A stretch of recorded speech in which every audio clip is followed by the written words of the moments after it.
All right, guys, 5 things I love and 5 things I don't about the Ford high output Powerstroke, right? So the high output Powerstroke diesel, this is an absolute beast of an engine. Let's get into number 1. What I love about this truck is, of course, the ridiculous amount of power this thing puts out. 500 horsepower, 1,200 pound-foot of torque.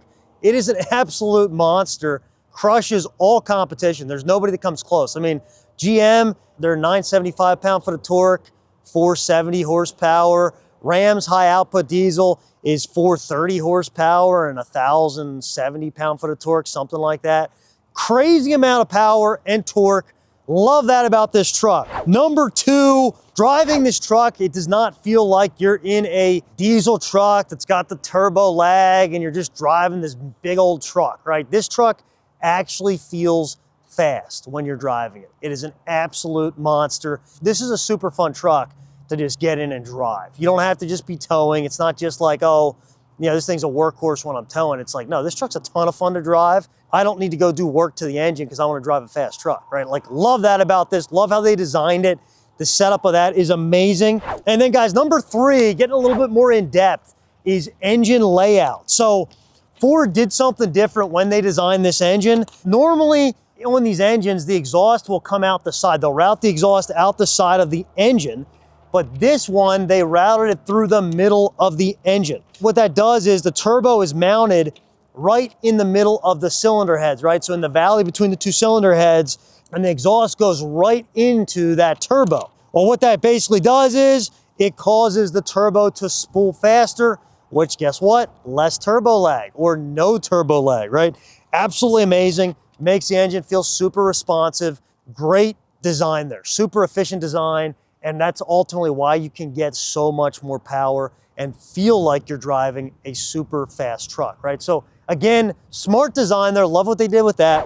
All right, guys, number 4, what I love again about this engine is the engine block design. So this is a compacted graphite iron block, not aluminum, right? Not traditional cast iron, compacted graphite iron block. They did that because it has to handle a ton of pressure with this massive engine, right? With the massive amount of horsepower and torque it puts out. So they gave you a industrial grade block, right? Graphite iron, super strong, a true heavy duty truck, not a flawed design, you know, just to push more horsepower and torque.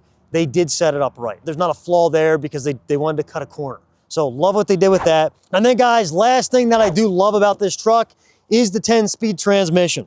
So that 10-speed, really what does it do? Paired with the high output, it gives you way more responsiveness. So it makes the truck feel even faster than what it is because you're getting those gears instantly with that 10-speed. So you're constantly, again, you know, on the F-150s, I hear guys say sometimes, oh man, it's constantly shifting, it's always moving around.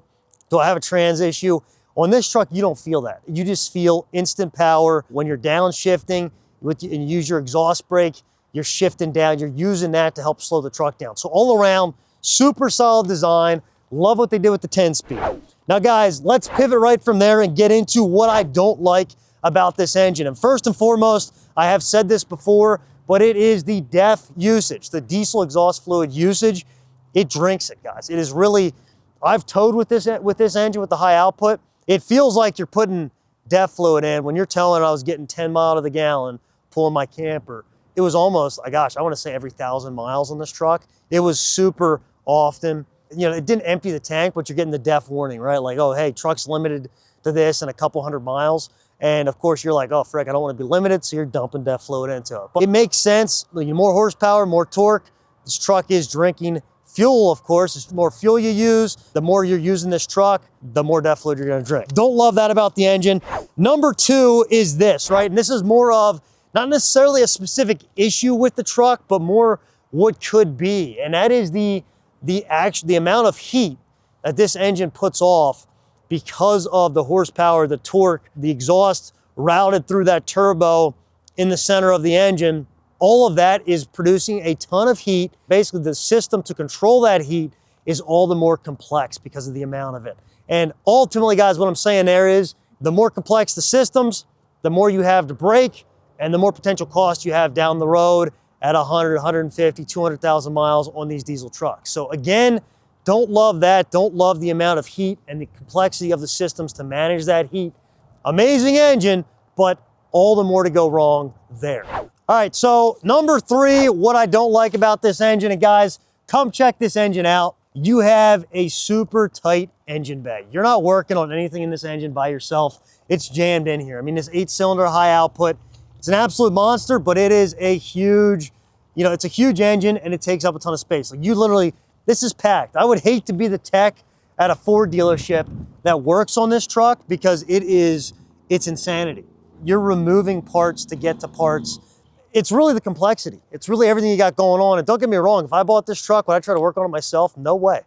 I'd buy a good warranty, make sure I have good coverage on it, and call it a day, right? I'm letting the professionals work on this, not me, but for those of you that want to work on your stuff, good luck with this thing. All right, guys, so number 4, what I don't like about this engine is that it is not going to be forgiving on maintenance. You miss an oil change, you put bad fuel in it or lower quality fuel in it, it really affects this engine. Fuel pressure, guys, it runs at an extremely high fuel pressure, 36,000 PSI, super high fuel pressure.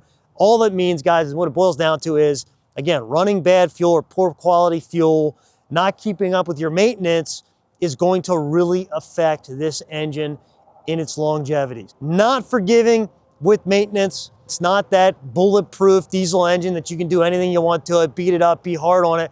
For the usability factor, yes, you can.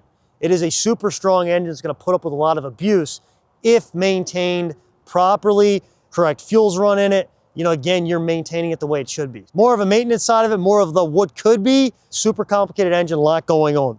Last thing, guys, number 5 is that this engine is absolute overkill.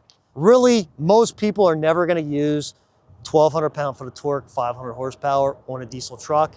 You don't need to burn the rear tires off your truck pulling your camper. The guys that are using these in commercial applications, I totally get it.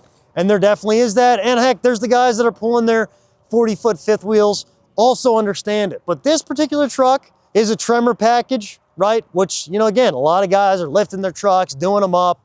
They want to have all the horsepower and torque because it's cool, but they're not actually using it. And I think that's the big thing with this engine.